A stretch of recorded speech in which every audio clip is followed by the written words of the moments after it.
Self-Publishing Podcast, episode number 120.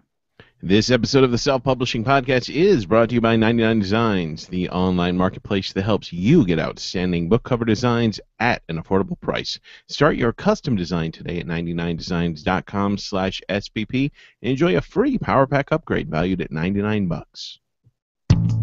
Welcome to the Self-Publishing Podcast, where if you want something done right, you've got to do it yourself. And now, here are your hosts, three goths who spend most of their time up in the trees, Johnny, Sean, and Dave. Hey, everyone, and welcome to the Self-Publishing Podcast, the podcast that's all about how to get your words out into the world without contending with agents, publishers, or the other gatekeepers in traditional publishing. I'm Johnny B. Truant, or as my friends and Google call me, S&S, and my co-hosts are Sean Platt and David Wright. Landmark episode number 120. We are broadcasting on our new YouTube channel / Google Plus channel, and I realize that the downside of this is that I'm now S&S, like on the Hangout. That's who I am at the bottom. Hey, I'm S&S. And we told everybody painstakingly last week, it'll be on the new YouTube channel at youtube.com/SterlingandStone. Did not think to tell anybody that we were not recording at our normal time. So, hey from the future, guys. Hey from the past. Yeah, we're not going to have any live viewers today. Not even one. Well, MGon's probably stalking us. Like, he's got some sort of tracking software. I don't think MGon likes us anymore. I think he's over us. Get it up on Fiction Unboxed. It was like if you go on a vacation with somebody and they're kind of overwhelmed. And you're like, oh, I could never talk to you again and be happy. Like, that's where MGon is with us right now. He's just like, that 30 days, we're done. That awkward after sex silence. Yeah. It's not an afterglow so much as just, like, I don't know. I'm not quick enough today. He's hanging out with Ray. Sean looks like he should be on a milk carton, Dave said. Wearing a hat. Yeah, this is my see. I rocked this look all through Unboxed, but I had a beard, so it Did you rock that look? Were you wearing a hat through Unboxed? Have I forgotten about Unboxed, like my son's first 6 months? I think so. You're just shoving it into corners. I was too tired. I couldn't remember anything. Yeah, I was constantly exhausted and unshowered, and it turns out a hat is like a great antidote to both of those things. So yeah, I was rocking the hat a lot, but I had the beard, so it was a full look. Now it's just the hat. But then he looked like the guy who abducted this guy. Awesome. The axes of Sean. Oh yeah. By the way, I just want to point out that something happened with Sean's Hunger Games cup. For those of you who don't watch on YouTube, Sean always drinks out of a Hunger Games cup on 100% of the podcast, and I'm obsessed with this now because he was on one of our meetings, and I was like, "Is that a new cup?" And he said, "No, it's just the back." And I realized I have never seen the back of this cup. So somehow Cindy must always put it in exactly the same position, and he must reach back in exactly the same way. That's not even remotely possible. Something changed, and I'm like, Katniss is on that cup. Like, what's up? I just remember the logo. You go back and look, motherfucker. It was not. You were never showing the front of that cup. No, you know what I think it is? There's actually two Hunger Games cups. Ooh, the plot thickens. One is from Hunger Games, and one is from Catching Fire. Oh. And they look almost the same. I think this is Catching Fire, the one with Katniss here. All right, and so like, I don't know. They look pretty. I grab one, like, so anyway. Yeah, that's a great first video for our new channel. I mislabeled the Hangout. It was supposed to be the one where we discuss Sean's Hunger Games cup. It's not too late. This is like when they give you starter checks and you just start at check number 5,000 or whatever it is. We're just starting at 120. We haven't done any previous episodes. All right, so we've actually gone through our voicemail. The legend of the voicemail says that there's at least one more hanging out in there that hasn't made its way through the guts of the system yet. But we don't have any here, and we are recording at an odd time because I fucked it up again, and fucked it up away from the only time that Dave can do it this week.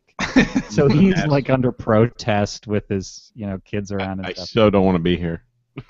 Oh, well, that's me anytime in the evening. Yes, but Dave, just to be clear, you don't really want to be anywhere at any time, right? This isn't unique. Alone. Yeah, this isn't unique to right now. We need Ray Chase on to talk video games with Dave. He lights right up. That was fantastic. So we were going to talk about cliffhangers today, and then I added an extra sort of bonus topic that I've been wanting to touch on anyway. It's sort of slightly above. It's a voicemail plus. I think it's a little meatier than something that could be discussed in a voicemail, but not enough to cover a topic, and that is the idea of dating your work, whether or not you should do that. I like this topic. Actually. Yes, like you have to date your work before you try and fuck it. Yeah. Buy it flowers. Not from the grocery store. No, of course not. That's just. Oh my God! What kind of monster would do that? I have to ask you that question because I bought flowers the other day, and I bought them at the grocery store, and I was like, would Sean object to this because they're flowers, right? And I was like, oh, I'm sure he has a lot to say about it. I'll have to ask him better off undead. All right. Yeah, I have some healthy opinions about grocery store flowers. All right. So do you want to talk? Here's my question about the idea of dating your work. So finishing up Axis of Aaron today, and in love with the book. I'm really, really enjoying it. But it just as an example, that takes place in 2014 because that's when we are. And so if I want to go back in time, I probably could have left it dateless. I probably could have just said, there's now, and you never mentioned the year, and I could have mentioned in the past. But for a specific reason that I won't go into, I needed music from a year that occurred, 16 years ago or something like that. And that had to be a year. Music dates things right away. A new release that year tells you what year it was, which meant that the current year had to be 2014. And whenever I do something like that, and we do it a lot with events, with literal dates, with mentioning somebody who's popular at the time or something like that, I always wonder about that, and I think I've sort of made my peace with the idea that Dickens's stuff is dated too. It's just like a book has to exist within its own time, and I think it depends on the project. I think some books you want to feel a little more timeless, but look at Stephen King is the king of that, right? He's always drawing. You read Carrie, and there's stuff from that era, that time, and I think that's okay. I think, especially with the volume that we do, we're always kind of pulling from the surface layer of our lives, right? We're talking about things that we think are funny at any given moment. Okay, so yesterday, was it yesterday?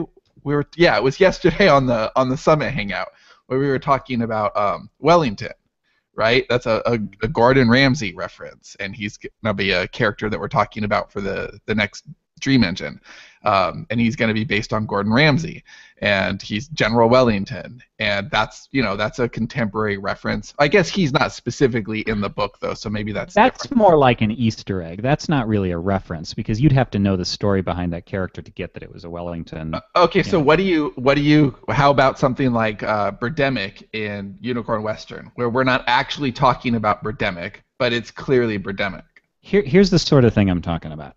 So yes, there's that, but you mentioned King. So in The Shining, which I've read approximately a bazillion times, there's a scene where he goes into a drugstore and uses a payphone, and it costs 13 quarters or something. It's like before the AT&T monopoly made things better or whatever it was. I don't know. So it was really expensive, and he's got today, that sounds like a really expensive phone call. And there's just a bunch of things like the kind of car he's driving. He's not mentioning, your technology can't help but date you. A book that takes place where there are no cell phones dates the book. And you wouldn't necessarily even know that at the time. So, the fact that we're mentioning cellular phones, you don't even have to mention the iPhone 5. The fact that we're, what's another example? The fact that in the future we're of course going to have flying cars, and today we're talking about a wheeled car, we didn't know, that's going to date a book sort of accidentally. So there's all of that too, and I think at a certain point you go, well, you know what? The setting of this story, every story has a setting. The setting of the story is 2014 by default if it's written during this year, unless you say otherwise. No, I don't think there's anything wrong with that because otherwise you're trying too hard to write around it, and I think that would give it a layer of artifice that you don't want. Like TV, right? You watch anything. TV is really dated now. You watch anything from the early 90s or the 80s, and it feels like it's 100 years old because the world has changed so much in this time. You know, and I think that's okay. Like that stuff's old. It doesn't make it less good. It's just different. You know, the Cosby Show is still great for the Cosby Show, and they couldn't future-proof that show. It is what it is. I think you just have to be unafraid to tell the story that you want to tell, and I don't think you can worry about having a timestamp on it because I think then you know what? It's like editing yourself as you write. I think you become too removed from the material because you're trying to present you're trying to sound, it's like people who write and they're trying to sound smarter than they are. So they put too much attention into the way they're saying something and they sound very robotic.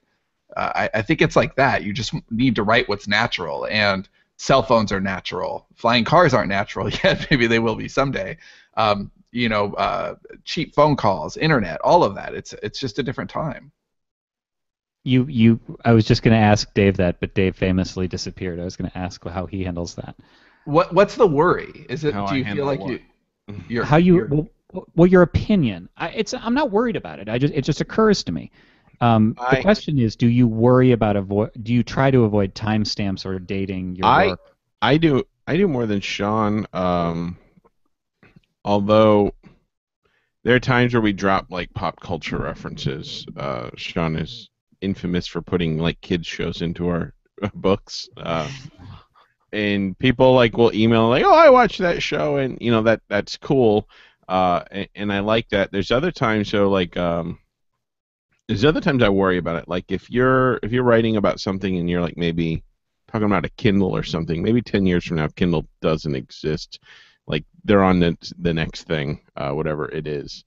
They're like branding, I think, is a little. But isn't that like writing about an 8-track at the time? Because there was 8-tracks at the time. There's two ways to go. There is like in a historical book, you'd be praised for those anachronisms or whatever, those things that you got right.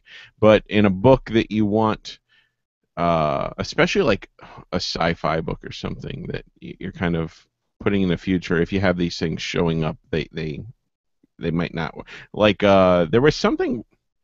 White Space was, I forget if it's 20 years ahead. I don't remember the exact number of years, but it's ahead of time, and somebody thought that what we had in there wouldn't I don't know. There was just something that didn't make sense, but it did. I looked through it. And I know exactly what you're talking about. Yeah. I do worry about it a little, but not too much, I guess. White Space was interesting because we had to do the opposite. So instead of dating ourselves, we had to imagine what things are going to be like in the near future. So a specific example I can think of is when we have one character and he's kind of he's being self-destructive. He's drinking in his truck, and we had what he was listening to. Did Dave write the drinking scene? Is he drinking wine coolers?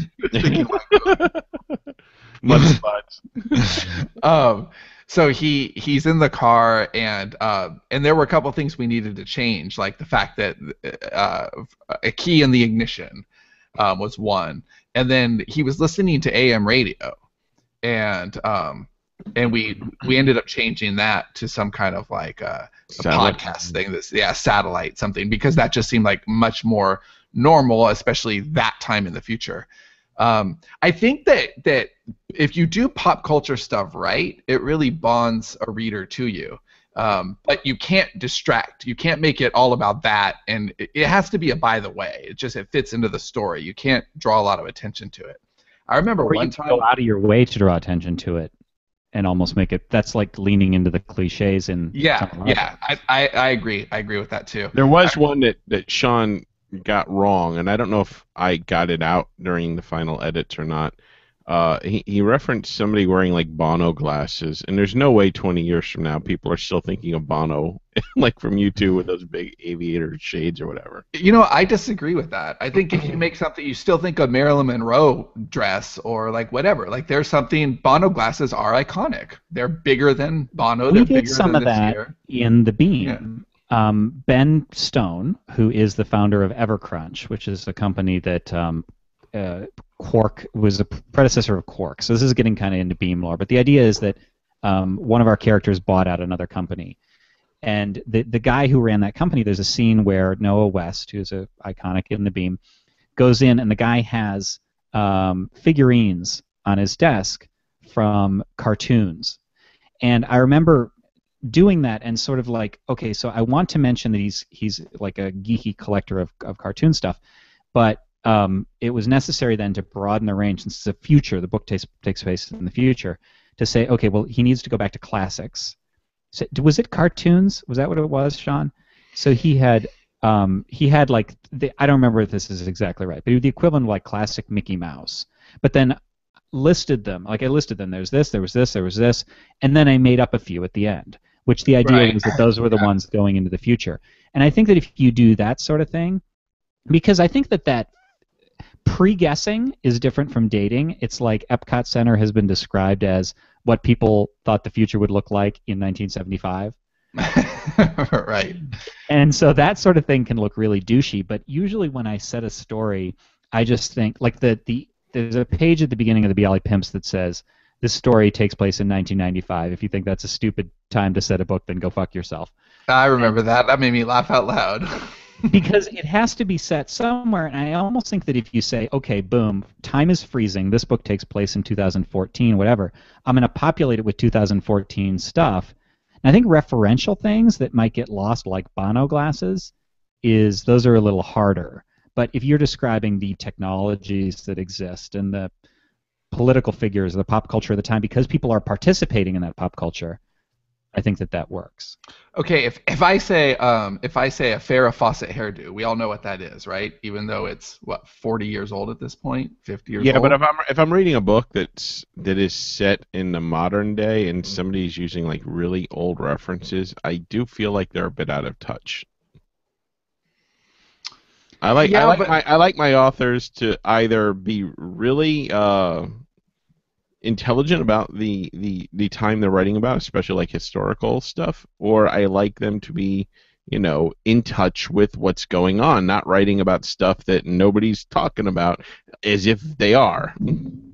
You know what I think is a good example of this, and I think is a good way to handle it, is American Psycho by Bret Easton Ellis. It takes place in the late 80s, I think. Yeah.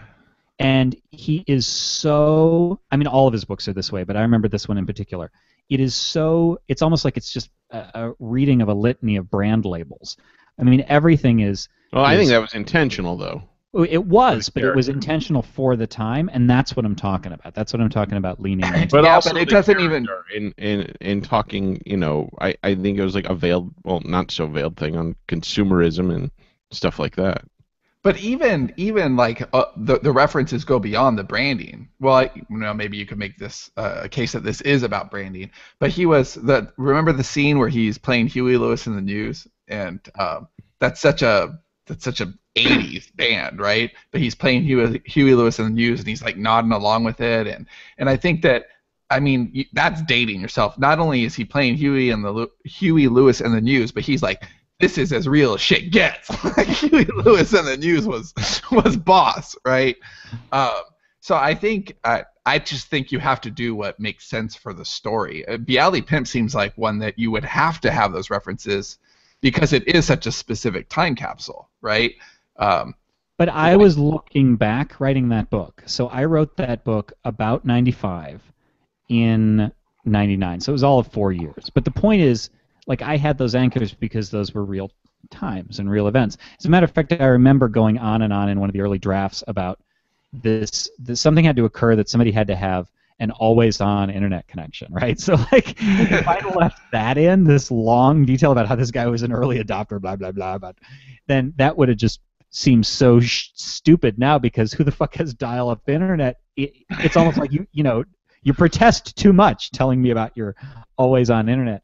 But it was natural to look back, and I think that if you look back, like King looks back to the 50s in a lot of his stuff, but I think you get a little bit of leeway if you're actually looking back, and if you're just setting something in your current time frame.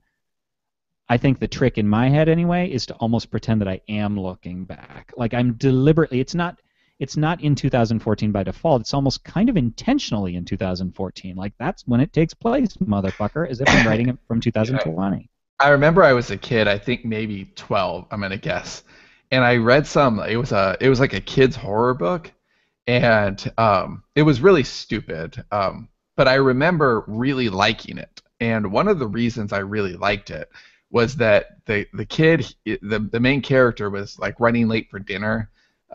This is pretty much the only thing I remember about the book. He was running late for dinner, and he knew he had to be home before 8 o'clock because that's when the Cosby Show started.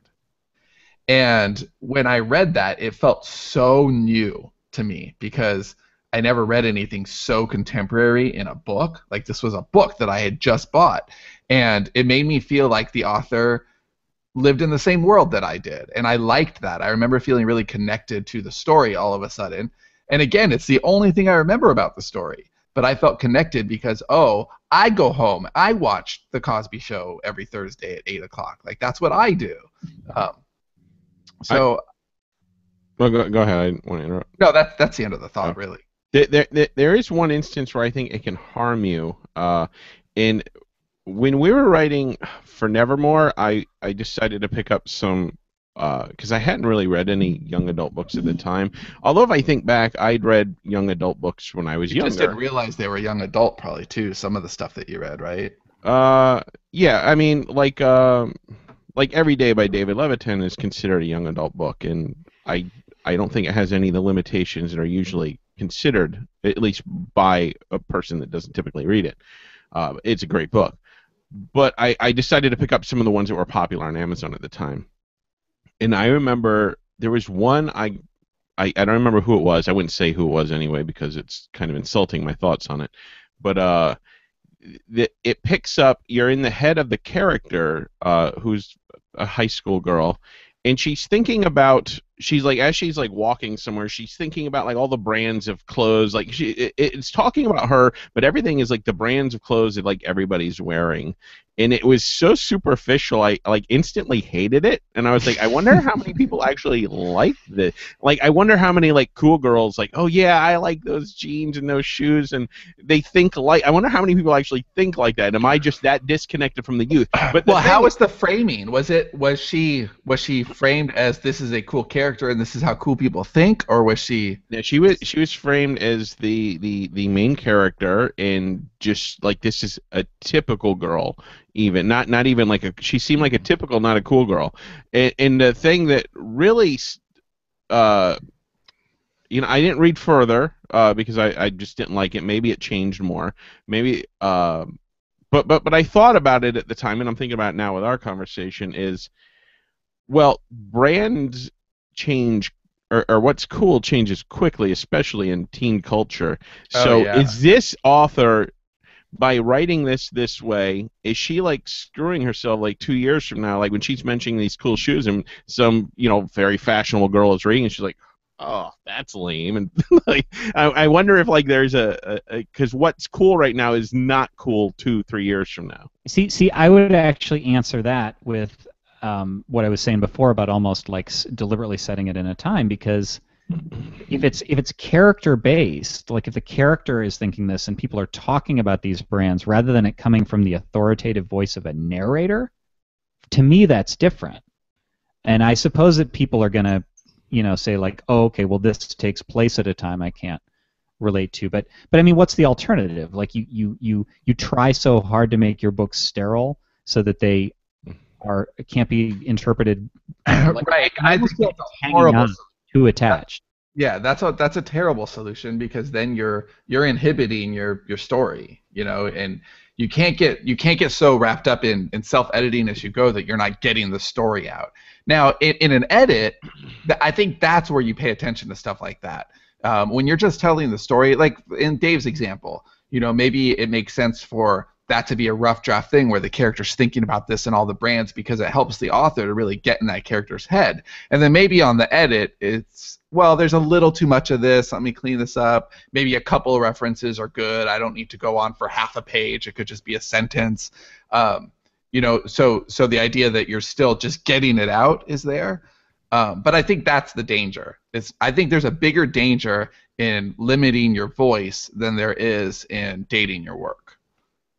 The Shining, I think, is a good example because in the day-to-day stuff, it is pretty dated. They're listening to CCR on the radio, and a lot of King stuff is dated, though, a lot because but at the same time, it's the story is about like people know the story of The Shining. That's what matters. I don't care about the rest. Yeah, and Stephen King is good enough that he's not letting all the references overshadow the material. They are like bonus things. They're not limiting the work. They're flavoring it. It's background, and it makes you feel like this is a real world because he's talking about real things. And I think that gives you that's a tangibility. And I think that's good. Like if you see Paul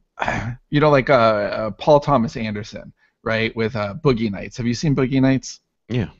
Like it so feels like that year, and I wasn't even alive in that year. But to me, like there's just so many, like the decorations on the kitchen sink and stuff. Like everything just feels so real. But it's not really about that time period. It feels really anchored. And I think King does a great job with anchoring his stuff by making it feel real.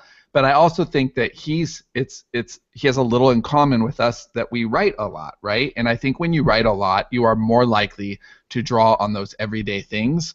Where if you're writing one book a year, I think it's easier to say this is a timeless piece and not have so much of that. But I think we tend to draw from our surface layer, and so that's just more natural. So moving into the topic, well, not into the topic a little bit, into what something I was going to talk about is I was going to talk about Threshold, but I saw that you got that out early to the people, the Sterling and Stoners, and I saw the cover, and it was fantastic. And so much like Sean in the sauna, I just wanted to give a little golf clap to Dave for his astonishing work on the Threshold cover. Actually, I did not do that cover. Oh, you asshole! I could have been prepared. Well, so it looks like a Collective Inkwell book. I mean, it's dark, it's brooding. There's got to be children in jeopardy in that basement. Yes, on all counts, lots of children in jeopardy. But this is Threshold is actually a cover I couldn't do. When Sean, when we started this book like last summer, Sean's like, can you do a cover for this? And I say, okay, and my Photoshop skills are good enough that I can do comic work, and that's fine. Photo manipulation is another story. I can do minimal stuff, but nothing too big. I'm not that skilled yet. So I was like searching for like stock photos I could use. It would really like kind of set the mood and tell the story right, and I could not find anything that would not require a lot of work on my end, and time is money. So we decided to turn to the experts at 99 Designs. Wow, okay. Yes. and within a week, we had a bunch of awesome designers competing to get us a perfect cover to choose from. We asked our readers to weigh in. We did a poll on the website, and they helped us choose the cover we have. Great experience, and not only do we have a great book cover, but now people know about the book, that it's like seated in their head. They were part of the process of helping to pick the cover, and they're looking forward to it. So if you go into that, you're gonna lose if you get a design you don't like. What's that? If you get a design, what if you end up with it? You have everything to lose. You have nothing to lose with 99 Designs. Oh my God! If you don't like the design. If you don't, in the first round, if you don't like any of the designs, you're out. You don't have to pay anything. Nothing to lose. You're like, Dave is out. Peace. But I guarantee that's probably not going to happen because, we had so many to choose from. I mean, we had too many good ones. Oh, my God. Speaking of having too many to choose from, the contest, that's still open for the Sterling and Stone logo. Yes, we're in the final round. Still going on. looking forward to seeing what we end up deciding. What's the lead vote right now? You could have asked me ahead of time. I think it was the unicorn. I could have, but it's not as much fun. One moment, I'll let you know. All right, Dave's going to figure it out. So start your custom design today at 99designs.com/SPP and enjoy a free Power Pack upgrade valued at $99, which gives you more designer time and attention, so you get nearly twice as many designs to choose. 99designs.com/SPP. All hail bad ad reads. Woohoo! Our leading contender right now for the Sterling and Stone design is the book, the one with the open book. Yeah, that's not one of my favorites. And the unicorn is second. Johnny's favorite is third. I'm actually coming around. I think I'm coming around on the unicorn. I think I'm coming around on the unicorn too, which is hilarious. What's funny is that Dave feels up on the unicorn, which is interesting because that's like what the birth of the SPP was a lot about unicorn. Yeah, no, he made a great argument. It wasn't the SPP. Dave's argument was that it's the time we kind of all came together. Like, we were doing the podcast already, but that was, Dave made the joke, and we said we're going to write a book, and then we actually did, and because it's the history of our triad. Yeah, and for that I do like. I immediately started to warm up to it once Dave made that argument, because otherwise I thought, it's funny, but not funny and good aren't always the same thing, and so I wasn't sure, but I like that argument, and I it's really grown on me. I like the S's in the main. That's cool. Yeah, we have in addition to rating on designs, people can leave comments, and some of them are rather heated. I like this is on the unicorn one. A guy named John writes, "I like Edward, but please no goddamn unicorns. Did this one make the list just to give Dave something to rant about on BOU? It's a joke, right? You wouldn't seriously consider doing this." I like that Dave's favorite design currently immortalizes us making fun of him. Like, I like that. Dave wants to forever cement with the company logo a joke at his expense. It is so consistent with our branding. I don't mean the unicorn. I mean the piling on Dave. Like, right? And this is like, right here on the back of this book, I have no vested interest in your stupid unicorn story, David W. Wright. Like, it's just true. Right. It's just so good. Somebody else writes, great, but as S&S covers so much variety, I worry that the logo is more Realm and Sands rather than CI, Lexi, etc. There is that argument. What you could do, you can award two different people and use that for Realm and Sands instead if you wanted. And yes, but what I like about that, if I was going to do a unicorn for Realm and Sands, what I like about that unicorn is that it has the S and the S in the main. That's pretty cool. I actually like that more for a Sterling and Stone than a Realm and Sands, because I think Realm and Sands would probably want to do something different, but I'm not even sure. I do think we should get logos for each imprint after we are done with Sterling and Stone. But if only we knew a company that could do that. Yeah. But I do love like no matter what, no matter what, we'll have a great logo, but no matter what, we'll also piss off some people because nobody universally loves anything. But I'm thrilled that so many people actually care. So that's awesome. Well, I'll tell you what I like about the unicorn and what I don't. What I do is that it's kind of, unicorns are clearly not real, right? It is a very bullshit. It is shorthand for story. Right? Like, you see a unicorn and we're saying we're a story studio. It's in alignment with our messaging. Even though, there aren't a lot of children in jeopardy around unicorns and no one's having sex. And hey, right? Columbia TriStar has that Pegasus. But yeah, I think it works for story. But what I don't like about it, and I think Dave may have already brought this point up, but I agree, is that I think we want a logo, and Dave did a cool job on some of our early stuff, where it looks on the spine. Right, you could have something and I think the unicorn, because of the horn, isn't going to look as good on a spine, and I think we want a logo that looks pretty sharp. That was what I was attempting to convey with the idea of the complexity of the logo last week, as it might be kind of hard. All right. So do you want to move into our co-topic? Like I called it hooking readers with cliffhangers, but I think that the dating thing is half of the topic for today. So we get partial credit. Can I frame the topic for a moment? So this is a last minute topic. Dave and I thought about this yesterday while we were on a story meeting, and we were talking about both in reference to our own work. That's where we started. We structured cliffhangers, right? Yesterday's Gone was all about cliffhangers, and we both have big giant boners for well done cliffhangers and serial television and all of that. And we were talking about stuff that we wanted to do for this season of Yesterday's Gone and some of the cliffhangers that we wanted to build in.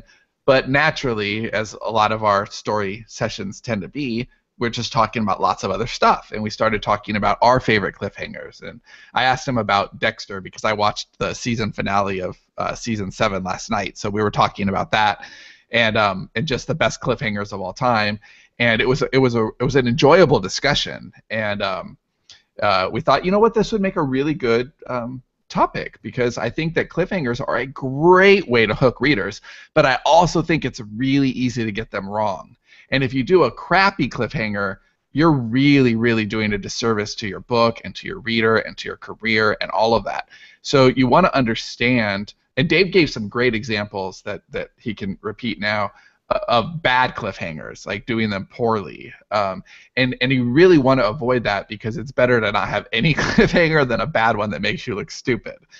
So it just seems like a really good topic, because I think it's one of those things we get a lot of emails about, well, how long does an episode have to be, right? Which that's just, there is no right answer to that. An episode needs to be as long as it needs to be to tell the story that you're trying to tell in an effective way that hooks a reader and makes them want to read the next episode. But as far as cliffhangers, I think there are some definite rights and wrongs. It is a little more black and white on what works and what doesn't. So I think it's a great topic for discussion. First of all, I think there is a certain segment of audience that will never like a cliffhanger. They want a complete story. When they read a book, they want an ending. They want a proper ending, damn it. And if you give them a cliffhanger, they will hate you, and they'll never read your book again. So you have to make it up front, I think, that there will be a cliffhanger in this book. You either have to, I don't know, in a series book, when we started off, we did an ending, and in the first season of Yesterday's Gone, there were no real resolutions, and I think that was a mistake. It worked because we talked a lot about serials, and people knew we were going to continue it, and they trusted us, and that's awesome.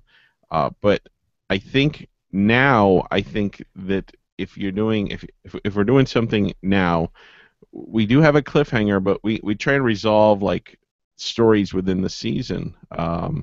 Like if there's a major A story, then we resolve that, and then the cliffhanger will be like an opening of a thread to a new story. It won't be like say a murder mystery. We wouldn't like leave the end of the book and the murderer is, and then to be continued, because people will hate you so much, and rightfully so. So the open hook needs to be something that people weren't counting on being resolved in the very book that they're reading, or they will be very disappointed. Yeah, all of what Dave said I agree with. I think that you really have to frame it for your audience. You have to be clear. You have to address objections and set expectations. I think that's one of the smarter things that we did early on, was just calling things episodes and seasons, because we're kind of addressing that ahead of time, right? It's a season. Like, it's not going to have resolution. And Dave's right. We could have done more to resolve that first season, but we didn't know what we were doing. We were making it up as we went along, and we got much better at that. And in fact, like White Space is a pretty good example, I think, of a title that really gets it right. I think that cliffhanger for season 1, we can't talk in detail about what it is, because that would suck if you haven't read it. But the way it's framed, maybe we should make up an imaginary cliffhanger, like a good idea and a bad idea. I don't think you're going to be able to do that. I would go with existing good or bad in pop culture that aren't recent, like The Sopranos cliffhangers or something. You know what I mean? Okay, like things that aren't. all right. So let's talk about the best one ever. For me, I have my favorite, and I asked Dave, do you think we'll ever do a cliffhanger? This was yesterday. I said, do you think we'll ever do a cliffhanger better than this? He's like, oh yeah, we'll punch that one in the dick. Except that's something Johnny says. I don't know what Dave. I never have ever said that. but he basically said, yeah, we'll own that. But my favorite cliffhanger of all time is Dexter season 4 cliffhanger, and that's 5 years old at this point, so I don't won't spoil it, really. Well, I think that we have to if we're gonna actually. I don't think we should. Yeah, because how are you going to talk cliffhangers? Like I don't know how you're going to do it otherwise. People are going to have to tune out. I haven't seen Dexter season 4, but when am I going to get to it?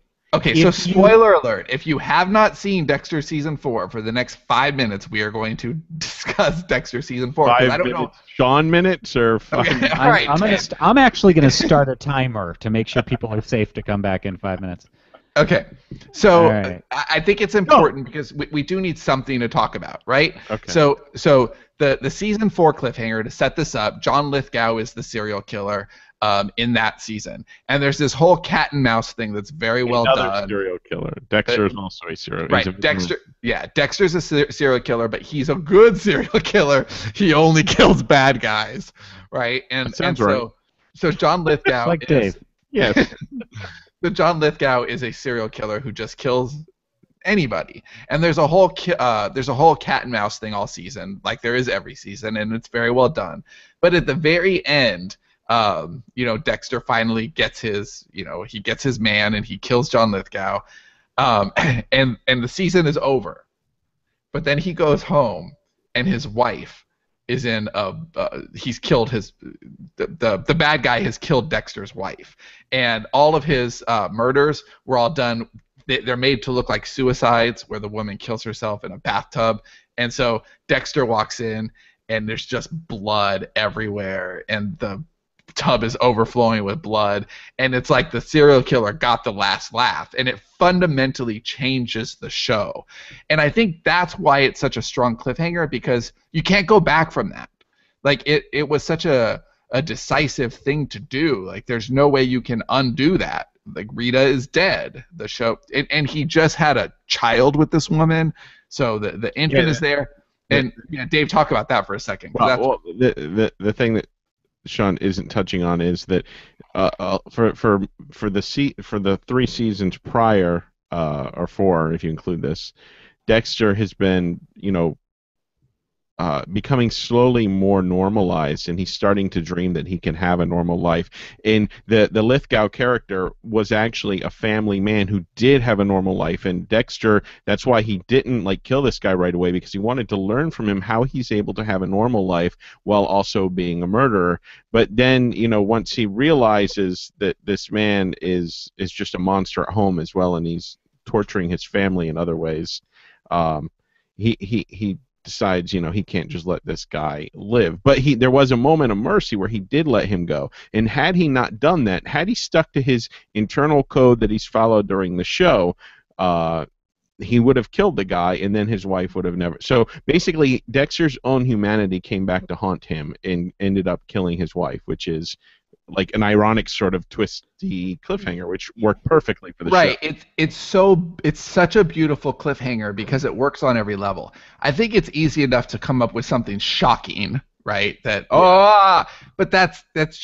not sustainable. It's not. You want something that really rewards longtime viewers or readers in this case, and builds on the saga. It gives you a place to go. It gives you more questions to answer. It makes you curious. It makes you're already invested in this world and these characters, and something just happened that fundamentally changes or evolves the story while also shocking you and rattling you a little bit.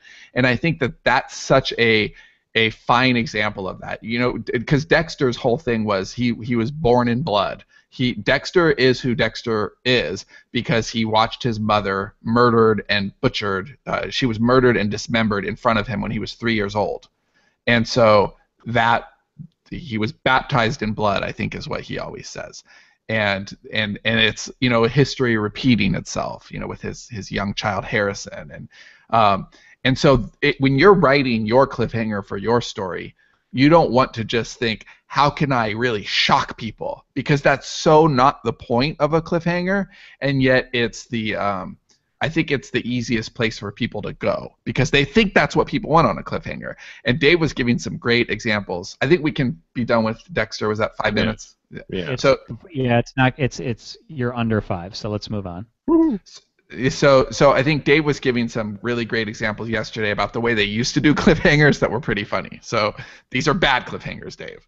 Well, you know, like back in the old like shorts before the movies and stuff, you'd have the cliffhangers like where, you know, a guy's falling off a cliff and then suddenly, you know that's the cliffhanger. Then the next one, like some thing just happened, like a branch just happens to be there. It just something just out of the blue that stupidly saves him at the last minute, and it's not something that. I mean, it worked for what it was, but I think if you want to create something that people respect and they like and it doesn't feel cheap, then it has to be something that makes sense when you resolve the cliffhanger. And as a slight sideline before you go on about cliffhangers, I hate that in general. It used to drive me nuts, those scenes in James Bond movies where somebody would have him in the gun sight. And it's like, motherfucker, like he's supposed to be a secret agent, and it's just this guy hasn't shot him yet is the only reason he's still alive. Like, that's really convenient. Right. A convenience is the enemy of good writing, often. And you want to see an example of how the kind of cliffhangers Dave's talking about? Toy Story 2. If you look at in Toy Story 2, when they're showing Woody, because Woody doesn't know that he used to be, a big toy in the 50s, and they're showing him his old show, and it's got the exact kind of cliffhanger Dave's talking about now. They were very famous back in the day, and they worked for what they were. But we've evolved past that, and when we did Yesterday's Gone, we were very specifically trying to emulate, very modern, well scripted television. And the stuff that we're trying to pay homage to, like, they've got great cliffhangers, but they're not just about shocking the audience. They're about evolving the narrative. Breaking Bad has fantastic cliffhangers because they're always about. I mean, yes, they're big and they're shocking, but they're also very heavily character based. Walking Dead, same thing. Like, these are big cliffhangers, but they evolve the story. They make you care about the characters more. If you have something that's just shocking, but it's over and you don't care about the character anymore, you're not more invested in the story, then it's pointless because there's no reason for you to come back. You want to. I think that it depends whether it's a cliffhanger because what we're not addressing here is that there are levels of cliffhangers. So within a suspenseful story, I would say that a lot of the chapters are going to have little teeny mini cliffhangers that are resolved right away. Mm-hmm. I think that episodes, if you're writing an episodic serial, are going to have cliffhangers that are a little above that. And then it's the seasons that really have to be the what the fuck cliffhangers. So same with any of those that you're talking about, like Breaking Bad would usually have a little tiny cliffhanger. Walking Dead, so for instance, if the zombies have just broken in, like that could be an episode cliffhanger maybe. You know what I mean? Because then it's resolved and they fight them and whatever. But I think what you're talking about, what that really needs to be character driven, is maybe more essential for something a season where they're going to have to you have to hook them for longer. They have to stay around for longer. Yeah. Right. So if there's to bring this back to a good Dave example, you've got a child in jeopardy, right? If a bad guy is coming, it's an episode. If the child gets shot in the face, it's probably the end of a season. Yeah, one of my favorite. I don't know that it was a cliffhanger. Well, it Walking Dead, the barn episode. I won't spoil it, but the barn episode is like one of my favorites. I knew the barn episode was coming up as soon as we said Walking Dead. Because it's just so beautifully done, and it's just in the middle too. It's and it's a decent cliffhanger. So heartbreaking. Yeah, but see, that's actually a really good example of a cliffhanger, and we don't have to talk specifically about it. Mm-hmm. But the reason that cliffhanger is so rewarding is because the It's been built up to for the entire first half of the season, and you don't expect resolution. Not in that way. Right, and so this thing is like in the background, and it's hinted at, and it's hinted at, and it's just sitting there in plain view, but then they spin it. So you're seeing it from a different perspective all of a sudden, and it's that forced change in perspective that's actually the cliffhanger rather than the event itself.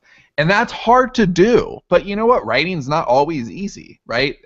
That's the kind of thing where okay, so going to the Dream Engine, right? We wrote the Dream Engine, and we knew what we wanted to do at the end of that, but we weren't really able to build the appropriate ending until we went back in the final edit and added a lot of that stuff in. So if you're done writing something and you come up with a really good cliffhanger, then that's awesome, but you need to make sure that your story supports the cliffhanger. And so go back and seed a little bit of that stuff, because it just is so much more resonant if it feels like a deep rolling echo to something that's already happened. There's gotta be a payoff. There's a scene in Axis that we wrote recently, and I left a note for Sean. I'm like, I don't know if this is climactic enough. Like, and the reason is because we didn't lead up to it at all. So it's like, oh my God, this thing happened that we haven't been foreshadowing in any way, shape, or form. Can you believe it? So you need to do that. So are you fixing it? Yeah, we'll fix it. Yeah, but we'll just fix it by going back and right. This is first draft. Right, because we know that this is the right thing that has to happen, and you may be there. You're coming up with your cliffhanger, and you think, oh wow, this is exactly what this story needs to both finish it off and to get people really excited about what's coming. But your story does have to support it. So that's what second and third drafts are for. You go back and make sure that stuff is seeded. But you can't ignore it. You can't think that, oh, I came up with this really clever, shocking ending that no one's going to see coming, and think that is what a good cliffhanger is. And I think it's something that's easy to misunderstand or do wrong. Yeah, I've liked cliffhangers since I was a child. They were in the Underdog cartoon. It was like my first exposure. They always, they had silly cliffhangers, but still, I was hooked. And in comic books, when I was a little bit, 7, I think I started reading them, 6 or 7. And then there was a show called Cliffhangers on NBC, which was awesome. It had like 3 different or 4 different things going on, and they were to be continued each week. One of the best cliffhangers, though, that I was thinking of wasn't even like a drama. Oh yeah, soap operas too. I like soap operas, and I don't care who gives me shit about that. They have the best friggin' cliffhangers. Dead for 10 years. but one of the best cliffhangers, I think, and I'm pretty sure I don't think we're spoiling anything. A Friends cliffhanger. The Ross and Rachel, Ross was getting married to that other lady. He said Rachel's name during the wedding vows. Oh, that's a great cliffhanger. Yeah, that's a great cliffhanger. I can't believe you spoiled an episode from 1996. I think that if you can keep something that is going to recur in a cliffhanger resonant, that people won't forget it, but you don't feature it. It's flying under the radar, so that I think that in a good cliffhanger, people can look back and say, "Oh, there's that thing recurring that I totally forgot about." Like that's the Barn episode does that. The Friends thing does that. It's like, well, Ross and Rachel, who knows what's going to happen with them, and then it comes back around at the end. I think that's tricky, because you need to be able to keep referencing something without being obvious that you're referencing it.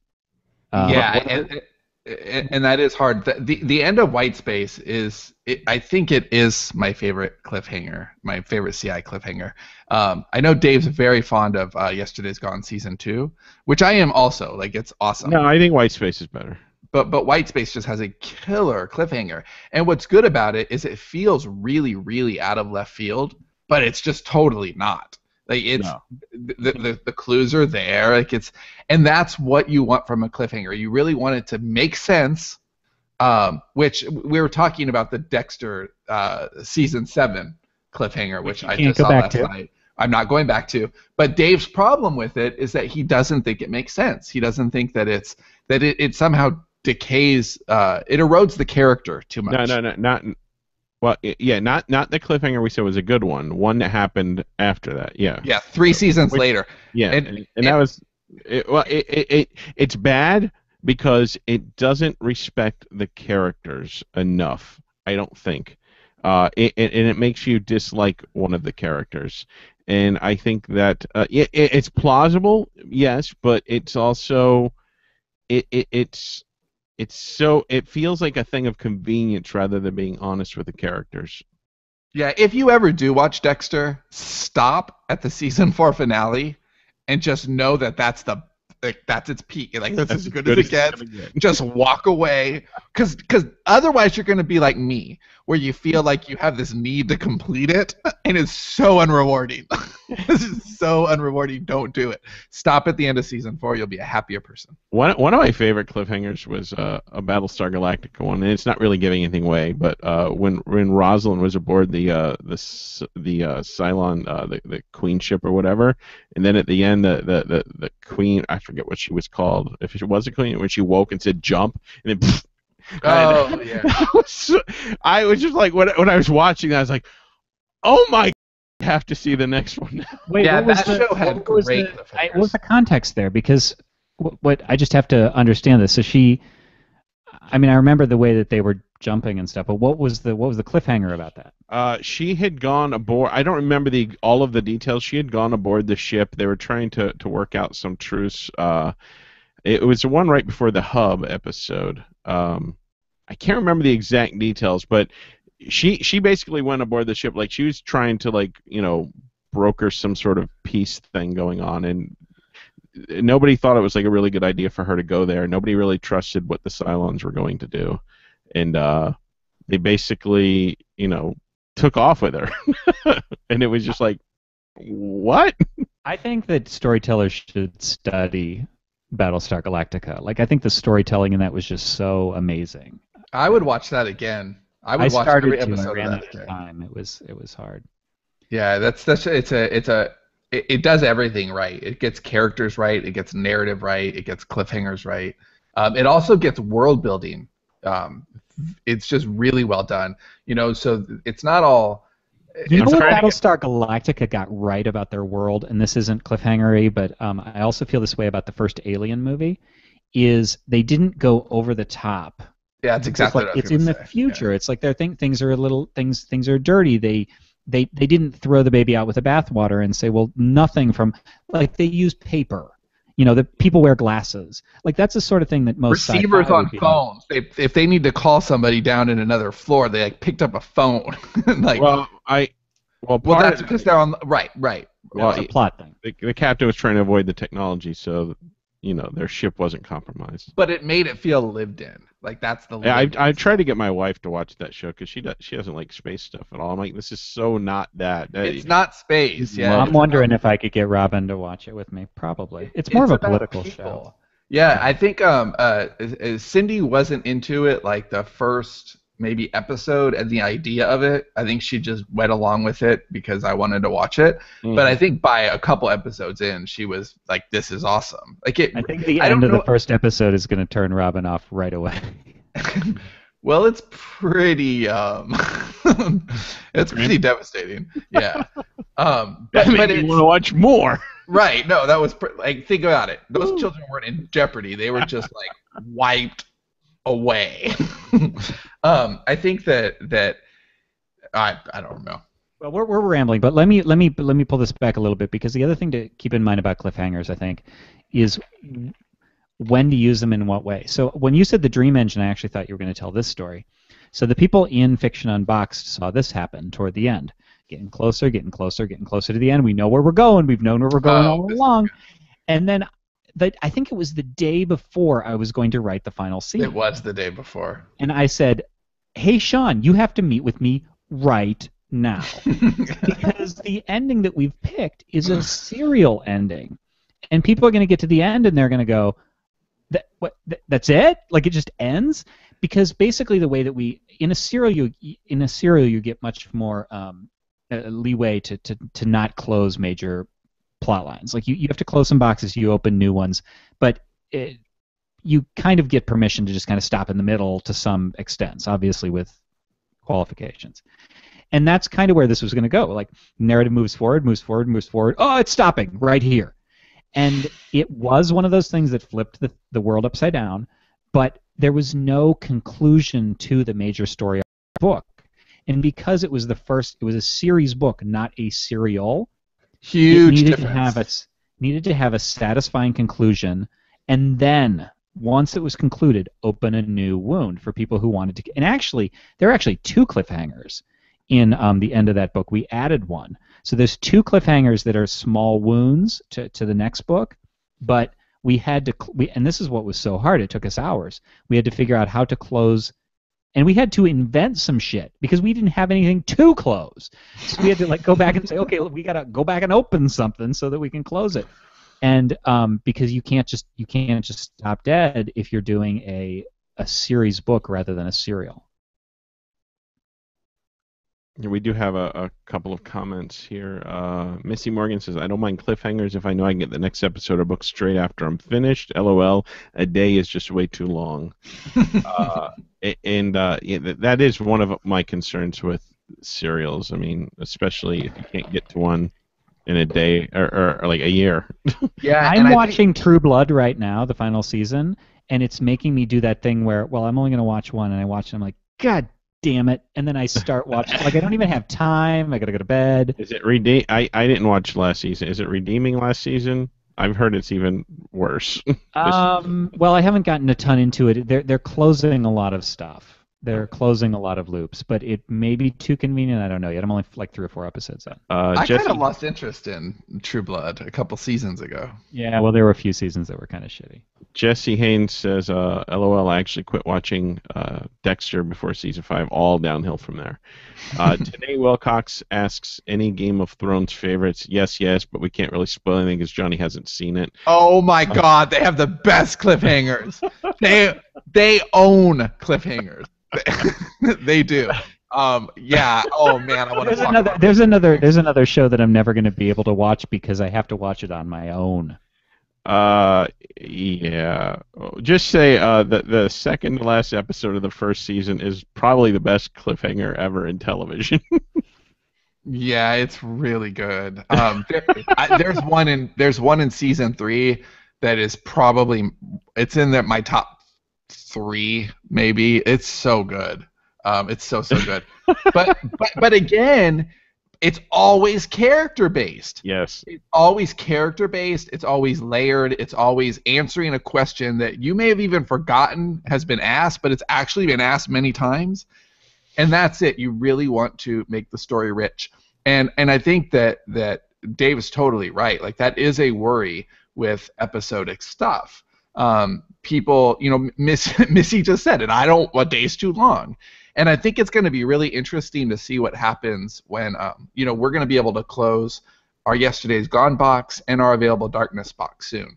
And the whole marketing, the whole product description and our messaging on that, the whole positioning of those stories all of a sudden become differently, because then it's the Yesterday's Gone saga, right? The Available Darkness story. Like, people, there is a comfort that people feel when they know I can start that and I can finish it. And there's not, because people don't like open loops in their head. Now, open loops are fantastic at getting people to come back, but you have to get the buy-in in the first place. And that's a lot harder to do. For me, I don't care how good someone tells me a show is. I do not watch first season shows anymore. I don't. I've been burned too many times where I start a show and then I don't get to watch it anymore. And I don't do it anymore. I will not watch a show until its second season, and only if it looks really promising that they'll go to more, because I just don't want to start and stop. And I think that that's very, very true, and I think it's an even harder sell when you're talking about words. Yeah, and I think if you're writing a book, if you're writing a serial or if you're writing a series and you have a cliffhanger at the end of it, if you're not going to get to it right away, if readers are going to have to wait a while, then it's all the more important that you make sure that you close some loops in that first book, and you close as many as you can to make it feel like as complete a story as you can, and then open up some other ones. I think the best way to do cliffhangers is to deliver on something like Sean was saying, like it's something that you didn't even realize, but it was in front of you all the time. Like deliver on that. But I think you have to remind the reader in a gentle way before the cliffhangers so they know the stakes, they know why this is important. You have to serve little subtle reminders to your reader or your viewer if you're if you're doing a TV show. Subtle reminder to set up the cliffhanger somewhere before the cliffhanger, but not too obvious. It's very tricky to do that. I think that's the best way to do it. So the reader is like, oh yeah, oh shit. Like you don't want the end. You don't want your cliffhanger to be something like, I don't even remember that person. Who is that person? Right. You don't want that to happen.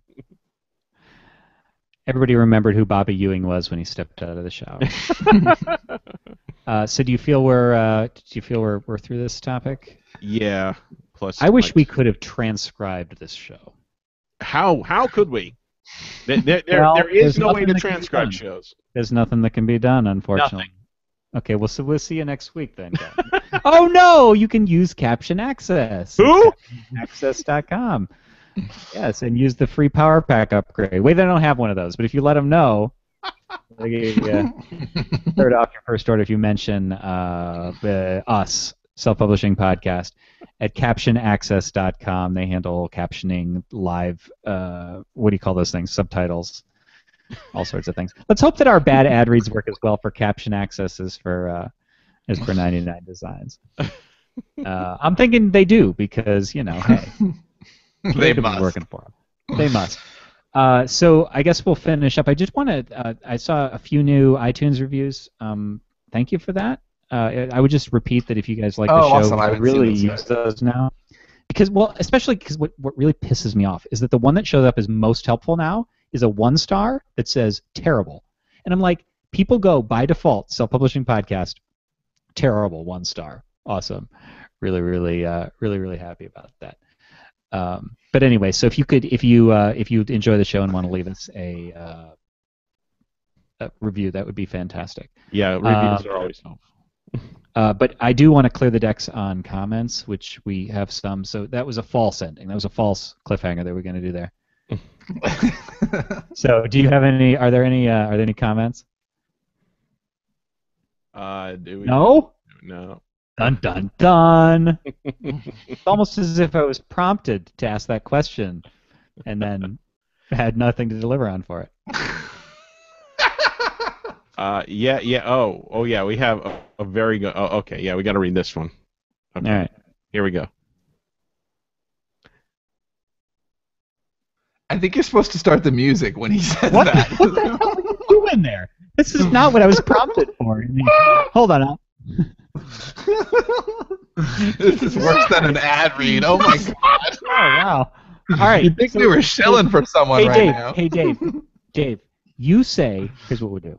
You say, I have a really important comment, and then I'll say, what is it? Let's do that. I have a very important comment here. Oh my God, what is it? It's really anticlimactic. So sorry about that. That's the cliffhanger. Have to wait till next week. You completely read the comment wrong. All right. Well, whatever. Now I feel like we have to explain this. No. I don't know. Dave was trying to do some sort of a cliffhanger We're going to do joke. a cliffhanger. I said you should say, "Oh yeah, I want to talk about this super important thing," and then just end the show. That's what I said. I don't know where this comment thing came from. We have a couple of comments to read. That was next. before. That was like an hour ago. Yeah. I don't think I can keep up with the eccentricities of chat. It makes one long paragraph. We should really rehearse. Oh God! All right, so make these guys go away, and then I win. I hate you. All right, so thanks for listening to the Self-Publishing Podcast. If you'd like to get all our advice without the off-topic bullshit, be sure to pick up our book, Write, Publish, Repeat, the No Luck Required Guide to Self-Publishing Success, at selfpublishingpodcast.com/WPR. And if you'd like to see how a novel really gets written, you can watch us write one from start to finish with nothing held back at fictionunboxed.com. Thanks so much for listening, and we'll see you next week where we will have the exciting conclusion to